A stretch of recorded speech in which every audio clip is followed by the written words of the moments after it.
Hello বন্ধুরা, তোমরা সবাই কেমন আছো? আশা করি ভালো আছো। আজকে তোমাদের জন্য একটি নতুন ভিডিও নিয়ে এসেছি। আশা করি ভিডিওটি খুব ভালো লাগবে।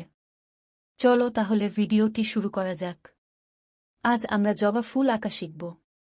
শুরুতে পূর্বে দেখানো নিয়ম অনুযায়ী আমরা একটি গোলাকার বৃত্ত আঁকব। এরপর পাপড়ির সংখ্যা অনুযায়ী দাগ করে নিব। পাপড়িগুলো যে অ্যাঙ্গেলে রয়েছে সেভাবেই দাগ করে নিব।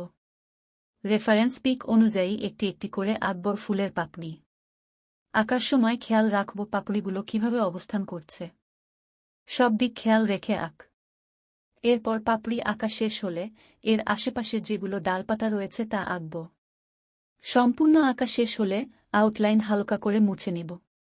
তোমরা কলম দিয়ে যদি আঁকো তাহলে মশার তো উপায় নাই, আর যদি পেন্সিল দিয়ে করো তাহলে রং করার পূর্বে হালকা করে মুছে নিবে।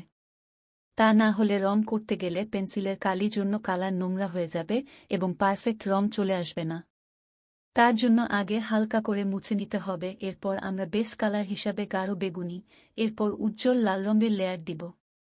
এরপর বেশি গা বোঝানোর জন্য ব্রাউন কালার ব্যবহার করব এবং আলোছায়া দিক খেয়াল রেখে রং করার চেষ্টা করব।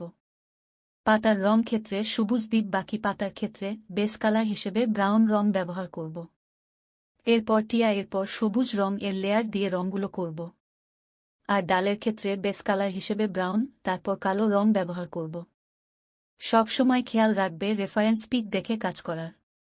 ছোট ছোট ডিটেলস দেওয়ার চেষ্টা করবে, তাহলে ছবি বেশি রিয়ালিস্টিক মনে হবে। আমি কালার পেন্সিল ইউজ করেছি, খুব একটা ডিটেলস দিলাম না এবার। যারা তোমরা নতুন ছবি আঁকায় তাদের জন্য এই ছবি প্র্যাকটিস করতে পারো, পরবর্তীতে আরও বেশি ডিটেলস দিয়ে কাজ করা শিখব আমরা। আজ এটুকু ভিডিও কেমন লাগে তোমাদের কাছে অবশ্যই কমেন্টে জানাবে। লং লাইক, কমেন্ট, সাবস্ক্রাইব করে আমাদের পাশে থাকবে। সবাই ভালো থেকো, টাটা।